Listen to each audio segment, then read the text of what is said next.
everybody, I'm Annabelle and this is my sister Marisa. She is joining us today to talk about Normal People by Sally Rooney and the Hulu adaptation. She is a former reader and current Hulu lover. What we're going to do today is a reader versus non-reader. I have read the book by Sally Rooney as well as watched the Hulu adaptation, and Marisa has only watched the Hulu adaptation so far. Let's buckle in. Cheers. Connell is a beautiful man, and that gold chain, obsessed. Okay, so what did you like about the show?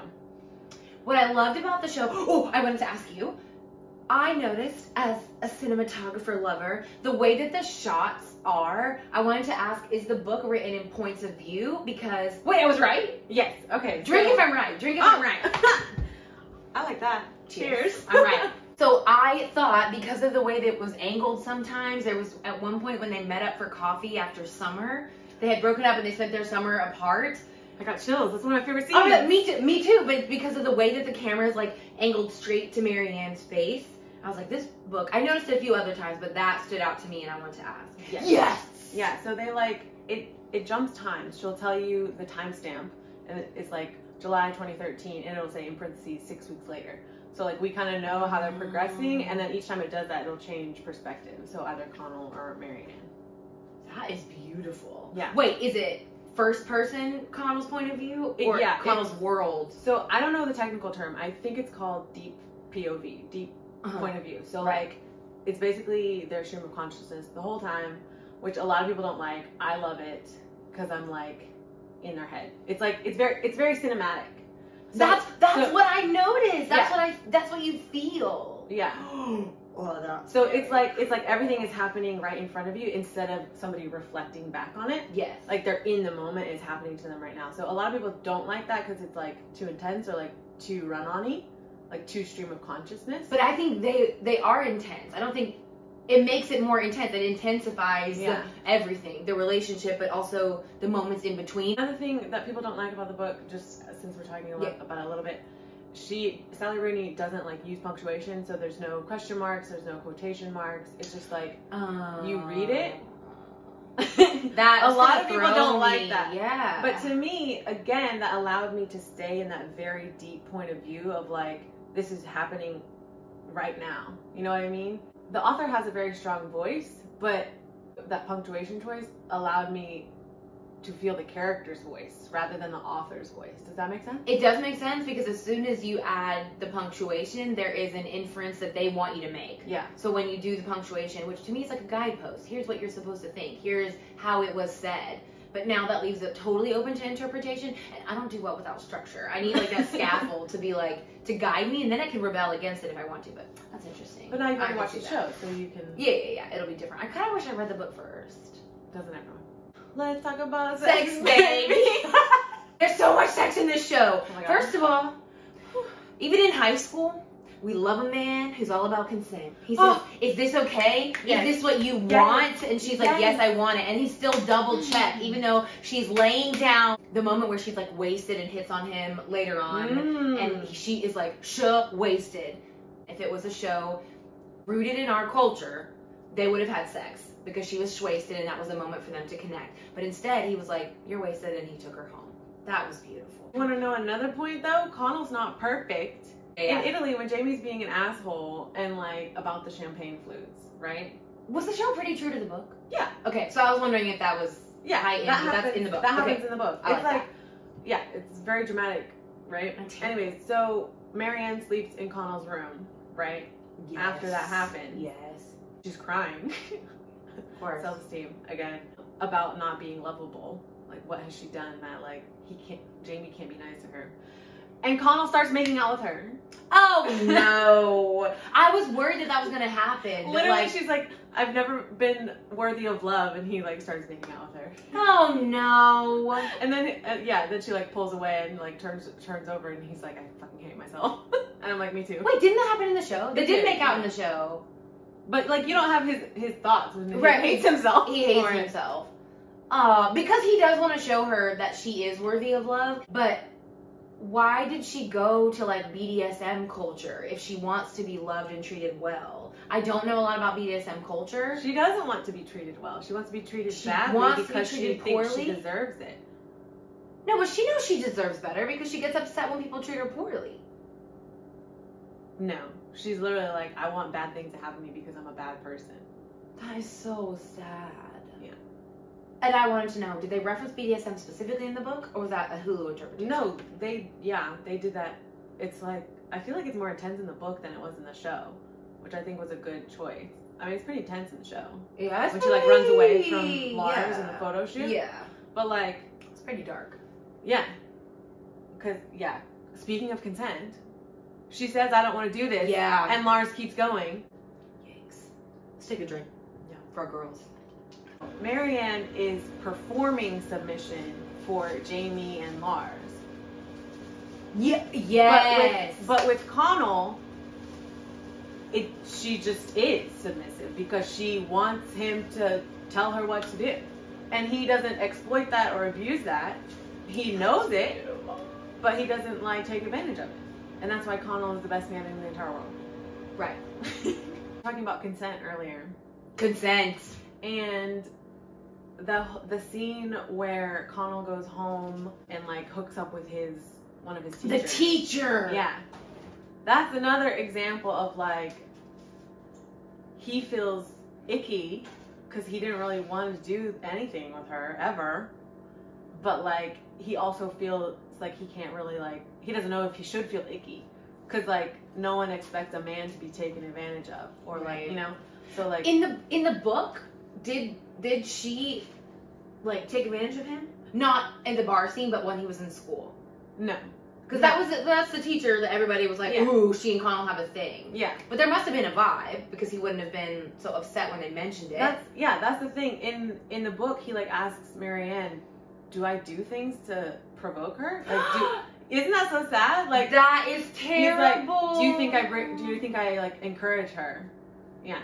So when he's like 17. Yeah, which is what people say to victims of rape. Yeah. We can talk about character growth. Growth. Okay. We love growth. I'm looking at my notes. This is something I don't think came across as strongly in the show of Marianne's character growth.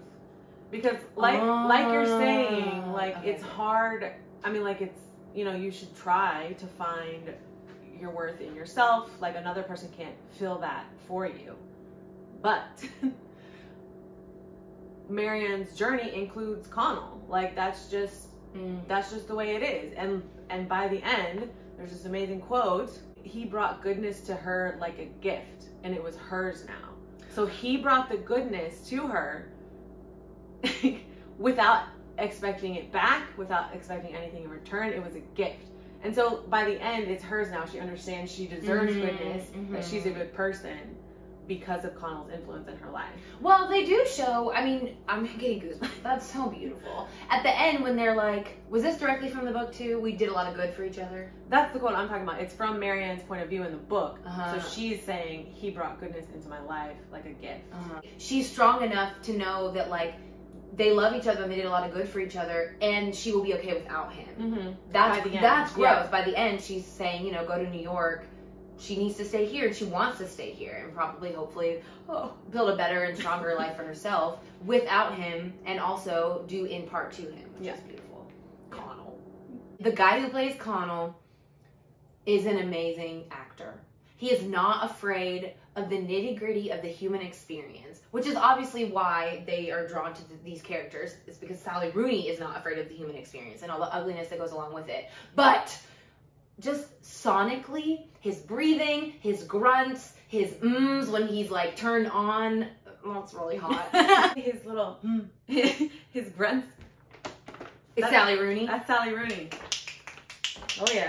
So like the way he breathes when he is like stressed out, there's like a school of acting where you can train yourself to recall these emotions and these states by the way you breathe. And so maybe he's trained in that. I don't know. Or he's just a great actor. But that ickiness is very hard to convey because it was probably like a stream of consciousness thought. Like he's thinking all of these things, but it was in his face. Some, you know, it'd be very easy to do the surface level thing, which is just like push her away and say no. Yeah. But in his eyes, great performance. You just see like all the complexities of what he's thinking. Yeah. I thought it was amazing casting for both of them. Like I can't imagine anyone else who could capture the tone that Sally Rooney did. Same with like the music, same with the editing, the like cinematography. Like it captured the tone of this book, which is just great. Yeah, she must be very happy because that doesn't often happen with an adaptation. Yeah. But they did so. The actress who played Marianne too, was amazing. Awkward as hell.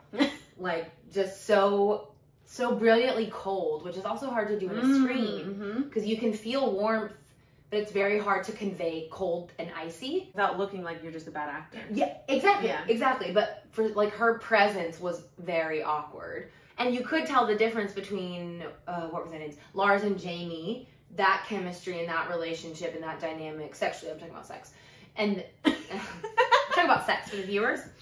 Between them and then her with Connell. It was starkly and drastically different, which if I was an actress, I would just be thinking about how uncomfortable I am, but they fully gave themselves to the performance. The Skype sessions were amazing too. Sleeping on Skype, adorable. The Skype They didn't do that in the book. They wrote emails. Oh. Because it's a book. Well, I thought that was a good way to like elevate it. I talked about sex and acting. Those are my two favorite things. Well, my favorite things are class politics. Oh, let's get into it. So something I was really upset that Hulu took out for obvious reasons, but Connell is a communist, okay? And the whole novel is about the difference between their two classes. Obviously, his mother is a house cleaner. They try for Marianne's family. That's as deep as Hulu goes. Right. There's she's a cleaner and she's rich. Like that's as deep as it went.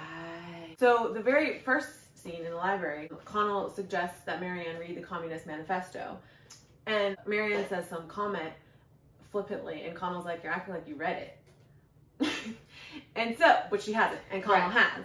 And the author, in a discussion that I've watched because I love her, and I went to a YouTube hole. Anyways, and it's in the book as well. It's like people of Marianne's social class have the political and social courage to talk about things they don't know about. The same that he encounters when he goes to university and all the students it's clear they haven't done the readings, right? Because they have the confidence and to just like spout their opinions with no proof and no backup, right? So that's the first instance. It happens with him and Marianne. Then he like votes for the local communists in the election. That they didn't put that in the show. Obviously. I never came up. And then of course the scholarship thing happens in the show as well, where Marianne applies for the scholarship as a point of pride for her academic excellence or whatever, and it changes Connell's life because he doesn't have to worry about rent anymore. He can focus on school and traveling, right? So that's like very starkly in the book throughout. Hulu cared about their relationship, right? This is about Connell and his class consciousness. So it wasn't in the show. But he goes to a reading at Trinity. He's very uncomfortable because again, he goes alone and other people there are in groups, and he, feels different than people. And the whole time he's like, this reading is a social performance. The people at the reading want to be the kind of people who are seen to go to literary readings. It was culture as class performance, literature fetishized for its ability to take educated people on false emotional journeys so that they might afterward feel superior to the uneducated people whose emotional journeys they like to read about. Even if the writer himself was a good person, and even if his book was really insightful, all books were ultimately marketed as status symbols, and all writers participated to some degree in this marketing. Presumably, this was how the industry made money. Literature, in the way it appeared at these public readings, had no potential as a form of resistance to anything. This Sally Rooney. That's Sally Rooney. She, in this video that I watched of her, she was like talking about how this book could be read as a Marxist, like it could be read through a Marxist lens. Which that paragraph was her. Like that was just her opinions. Because then later on, Connell goes home and still writes because it brings him joy. Even if literature is gonna be commodified through capitalism and a social class that can commodify it, it still brings him joy to write. Also, they go to a pro-Palestinian rally. Oh, cool. At some point. So they obviously didn't put that in the show either. So Hulu is scared. Yeah, that's another thing. I'm like they're very politically conscious, and That's, to be fair, that's boring to watch. Like Marianne talk for an hour about politics. It can also feel very disingenuous and like, I mean, this is what Helen says. It's hard to do. Connell's girlfriend Helen says, "Do you think she like actually cares, or she just likes to talk?" I liked Helen. Poor Helen. Poor Helen. She got the short end of the stick. She did. I was proud of herself. She stood up for herself. Yeah. Let's talk about grief. I liked this observation Marianne had. She was thinking about after Rob died, people were like writing on his Facebook wall, just like, I miss you and stuff like that. And she was like, kind of like, what's the point? What's the social etiquette? Do I like this post? You know, stuff like that. Yeah, they did say this part in the show.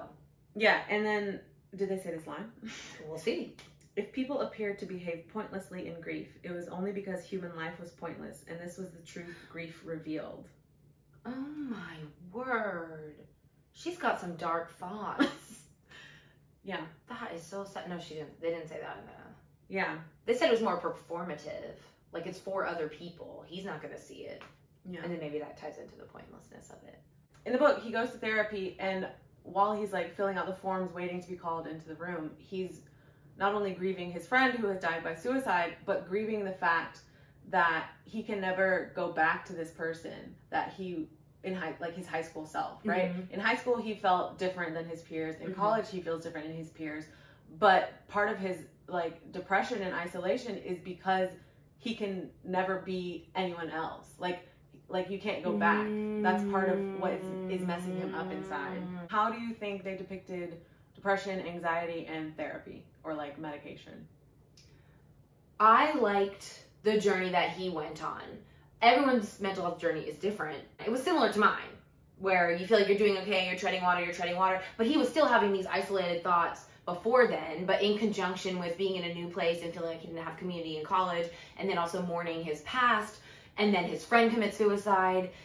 All of that collectively just sent him into a dark hole, which in my experience, it was one catalyst moment that like took me over the edge of being able to survive the day to day. So I thought they did a great job with that.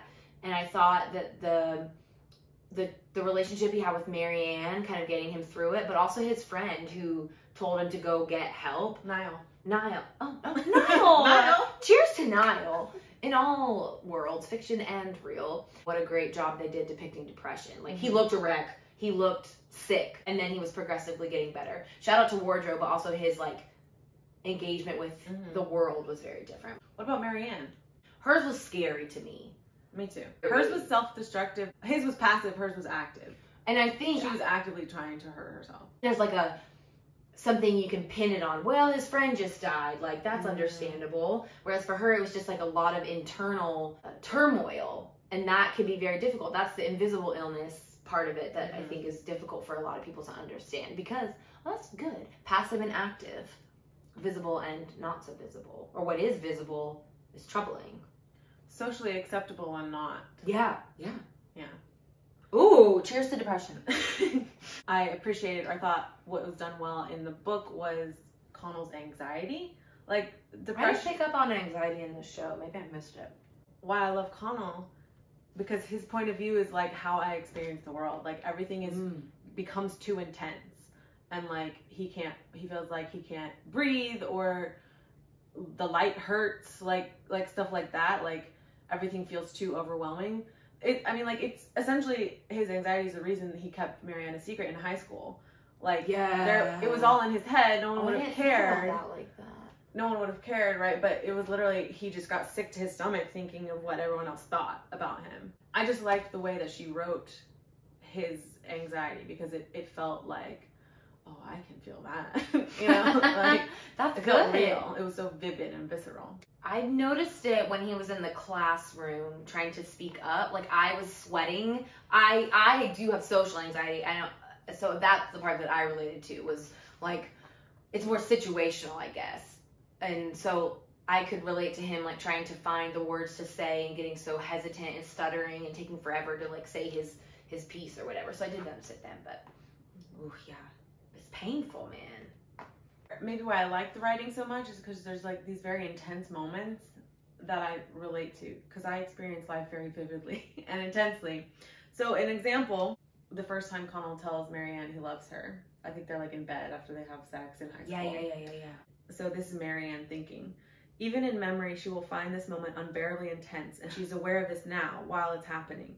She never believed herself fit to be loved by any person, but now she has a new life, of which today is the first moment, and even after many years have passed, she will think, yes, that was it, the beginning of my life. Sally Rooney!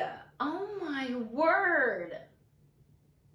That's another thing, not to toot the old artist horn, but don't you feel like that's a gift to like feel things and also be aware of how you might feel about it in the future? Mm-hmm. And like the noticing and experiencing life, you experience it intensely.